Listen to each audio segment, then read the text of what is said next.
Hi guys, welcome back or welcome to Dreamworks Switch to Life. And in today's video, we're going to be reviewing the second movie in the Trolls franchise. I decided that leading up to Trolls 3 Band Together, I would review everything in the Trolls franchise, and today we're doing Trolls World Tour. So without further ado, let's get started. So I actually really enjoyed this movie. It's really good. But unfortunately, that's it. It's just good. It's not great like the first movie because, well, there's a lot of reasons. But one of the major reasons is that the background isn't really as detailed. Sure, it's HD graphics, it's bright, it's colorful, they experiment with the animation, which is really cool in my opinion, but unfortunately, unlike with the first movie, the detailing of the background, which is still good, but the detailing just took a downgrade, and unfortunately, it really hurt this movie, at least in my opinion. So, what you may not know is that while both of these movies were made by Dreamworks, they were made with different software. What I mean by that is, from the beginning, Dreamworks has been using this thing called Dreamworks Pictures Data Imaging, or PDI for short. Dreamworks PDI unfortunately went bankrupt in 2015. So while they were able to finish a majority of the animation for the first Trolls movies, and then eventually they finished it, for the second movie, Dreamworks had to come up with a brand new animation software, which they later renamed Moonray. And that's kind of interesting. It explains why the animation background took a major downgrade, because this movie is literally Dreamworks' third movie working with this new animation software. So here's the thing. One of the major sufferers of this was sadly Branch. And while he did find his true colors at the end of the movie and in Trolls Holiday, he does have a blue skin and blue hair. In this movie, he has blue skin and black hair. And what's really interesting about that is it's just so that he looks like he did in the first movie. For the majority of the first movie, he had a gray body and black hair, but in this movie, he has a blue body and black hair, signifying that he found his true colors. And if you want to know why he has black hair instead of blue hair, unlike the Trolls Holiday Special, it's mainly due to the, inside the universe. I think it's due to the fact that he likes black hair better. We know that the trolls can change their color any way they want. In the first movie, Poppy changed her hair from green and orange to camouflage, but she usually likes to keep it pink.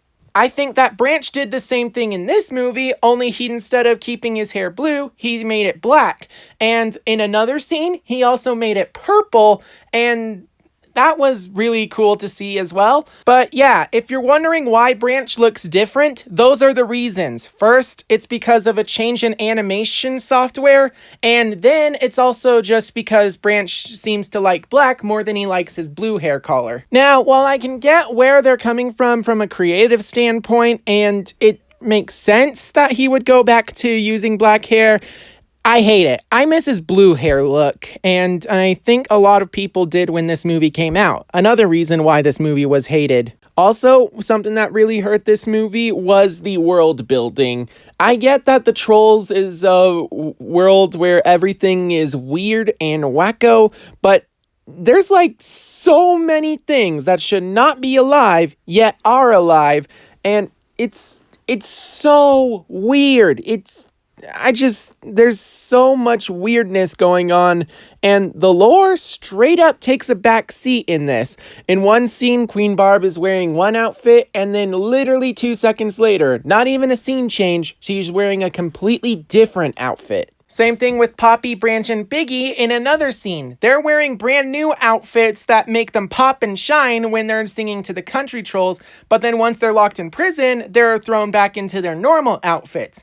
And while that is forgivable, what makes it even worse is that Biggie did the splits in his new clothes, and yet it's his old clothes that are ripped. There are a couple of things that are cool about this movie, like instead of the water being made up of, water, they use streamers for a waterfall and glitter for pouring water onto a bunch of flowers to make them bloom. I really also love the landscaping, especially Lonesome Flats where everything looks like it's sewn together and how they replace dirt with stuffing. I love the atmosphere of Volcano Rock City, and I especially loved how pixelated the techno trolls are because, techno. Also, the animals in this world are extremely weird. Just look at this scene with Cooper. Hello there.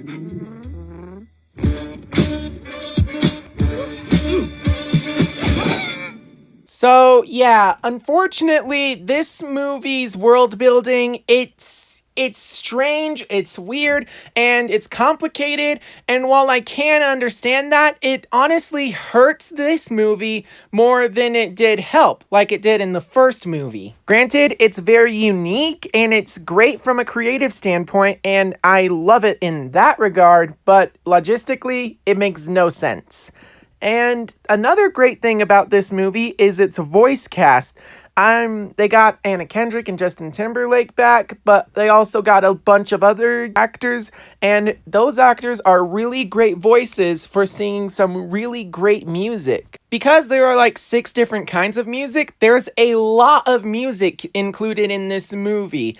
And while I do enjoy listening to the soundtrack, and there's just something about the original songs that isn't as good as it was in the original movie. I love all the music that they did include in the movie, but the ones that they made for the movie, it just doesn't really work. I mean, Born to Die, that's what the song they chose to represent the country trolls. It's sad and depressing, and while I get that some country music can be sad and depressing, it definitely was not the best way to portray the country trolls. And then there's the song, At First It Was All Love, but then, unfortunately, it's literally just a history lesson with a rocking chorus, but the actual lyrics, they're really boring and bland, but I really enjoy the world building that song provides. And then there's Perfect for Me, which is Branch singing about Poppy in his imagination, and unfortunately, it just doesn't really have the same kind of vibe as True Colors did in the original movie. And also, the final song, Just Sing, was kind of sending a mixed message, if you ask me. I get that it's meant to be like a come together song. But then there's this part of the song, Forget Everything, Just Sing, which to me makes it sound like forget everything you know about your music, sing it our way with us. And of course, the actual song itself, it's completely pop song with a little bit of a company of the other types of music, which is actually something that Queen Barb was actually trying to talk about and tell us about. It's bland, it's repetitive, the lyrics are empty. It's just taking over all of the other music, which is exactly what happened in the past. Poppy wants to be a good queen, but she's repeating the mistakes of the ancestors. And while I get that this movie was about coming together in peace and harmony, it just doesn't come across that way. Just Pop is taking over the other tribes. At least that's what this song feels like to me. I don't know about you guys, but I just found it to be kind of boring. It's just nowhere near as iconic as Can't Stop the Feeling, not to mention it just kept sending mixed messages about the actual movie, and that's really disappointing. And then the one good song, Don't Slack, that was just shuffled into the end credits, which I really understand. There was no point in having it at all in the movie. It wouldn't have made sense, but the fact that the only good song is in the end credits is really disappointing. However, they did include a lot of great songs, even though they're just rehashes of old songs sung by different people who are actually playing the parts of trolls. Now, I get that the plot of this movie is unique and it's really good, but sometimes it just feels like it's a rehash of the first movie. Granted, it doesn't have any Bergens. Oh, balls! Really? But who's gonna eat my cheese balls, babe? Except for at the very end. But of course, there's just a lot of connections which I can't get into without spoilers, so this is your official spoiler warning. I highly recommend you go watch the movie if you haven't already. The music is really great, and while the movie's only good, it's still really worth watching, especially if you are a fan of the Trolls franchise. Now, of course, spoilers ahead at this point, but main plot details are as follows. Poppy and Branch are a member of the Pop Trolls tribe, and they discover that there are other kinds of trolls. Techno, funk, classical, country, hard rock, and pop. And every kind of music in between. And Poppy sets out on a mission to befriend the trolls, especially after Queen Barb declares her World of Hard Rock tour.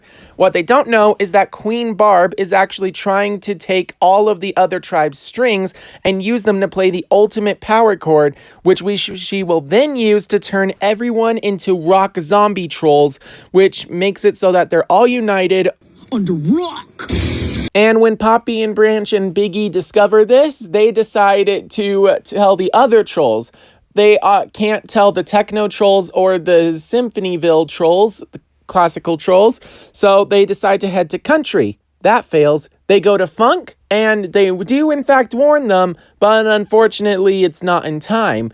And then finally, the pop trolls are attacked. Also, in Lonesome Flats, Poppy, Branch, and Biggie meet a new troll, Hickory, except Hickory isn't what he seems. Turns out he's actually a yodeler, not a country troll, and unfortunately, even though he does want to not turn in Poppy, he does end up turning Poppy in so that he can save yodeling.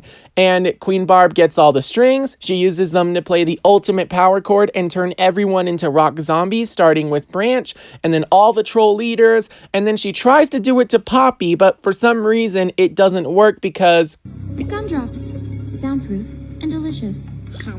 which, if you ask me, is stupid. I mean, I'm glad it didn't work, but they build up to this not working. Poppy comes out of a cocoon, even though it's not a real cocoon. Her body is changed into a rock zombie. She has red eyes, and then out of nowhere, she just knows how to play a rock guitar. And then, surprise, she's not a rock zombie. The build-up, come on, that was stupid. Anyway, she destroys all of the strings, which means that she destroys all of music, and eventually the trolls realize that the music doesn't come from the strings, it comes from inside themselves. It started with the strings, but now it comes from us. It comes from our experiences, Our lives! Our culture. Which is a really great lesson. And at the end of the movie, the lesson that they are all trying to teach you is people should be coming together and peace and harmony, but don't come together so much that you lose sight of who you are as a culture. And that's a really great lesson, in my opinion. It's like, we're all different, and while we all should be in harmony, differences do matter. They're what make us stand out as people and individuals, and I just love this lesson. Unfortunately, as I've said before, the movie feels like a rehash of the first movie. I mean, think about it. Both movies open up with the scene with the villain, then there's a song that's actually a bunch of songs combined into one song sung in Troll Village, and then there's the threat of the villain, and Poppy begins her quest alongside a hesitant Branch. Of course, the movies differ at this point, but eventually, Poppy is betrayed by one of her friends. In the first movie, it's Creek. In this movie, it's Hickory. Because of the betrayal, Poppy ends up captured, and Troll Village ends up under attack. And then at the place where the villains call home, there's a final confrontation that results in everything just going gray, and eventually there's a song that's sung that results in all of the trolls getting their collars back, and of course there's also the final song where the villains end up being redeemed. And yeah, you can see how this is pretty similar to the original movie, but at least it's different enough that it feels like its own unique thing.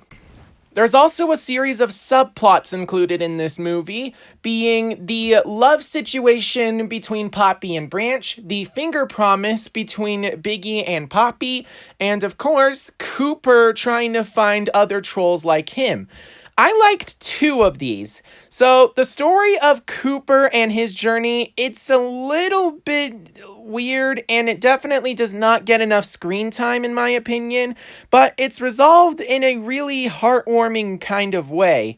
And then the finger promise between Biggie and Poppy, I liked that it was included, but at the same time, the only reason that it was included was just so Biggie could eventually leave the party, simply due to the fact that, well, Poppy would break her promise because there was a bounty hunter which she had no control over, and it's so weird that Biggie left because Poppy couldn't keep her promise. And what they did with Biggie afterwards, with him going back and recruiting the snack pack so they could infiltrate Volcano Island and not do anything with them, that was stupid. Why even include this part of the movie at all if they're not even going to do anything that affects the plot?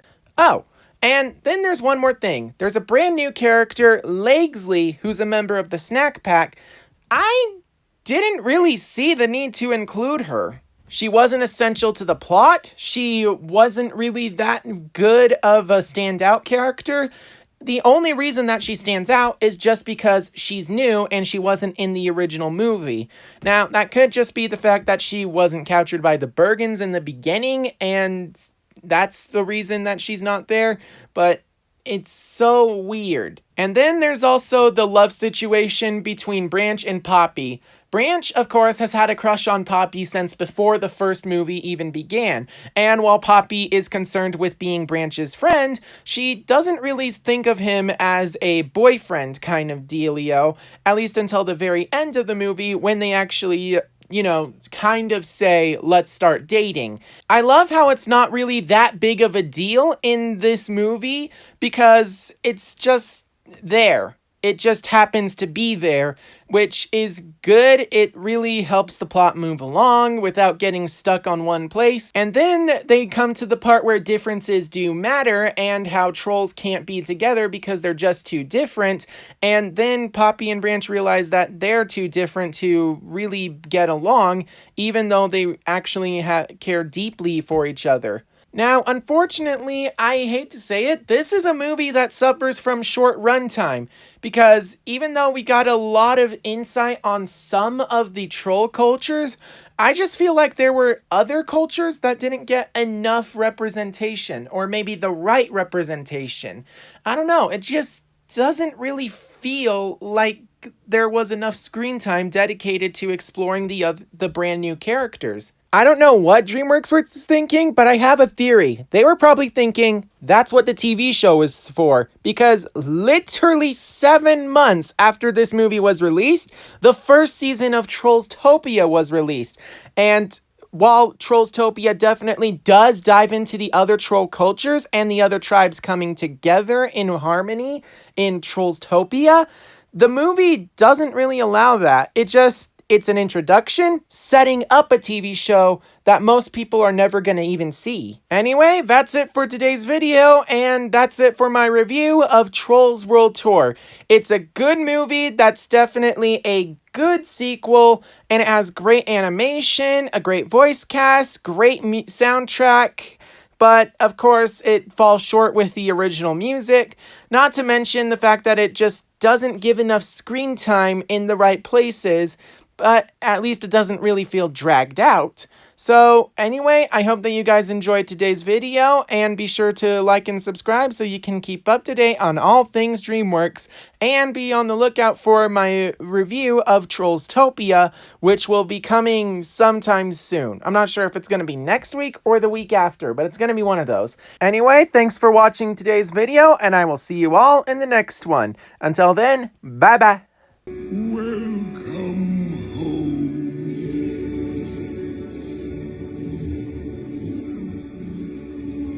Oh, Mr. Dinkles, you're alive. For a minute there, I thought you'd kicked the bucket.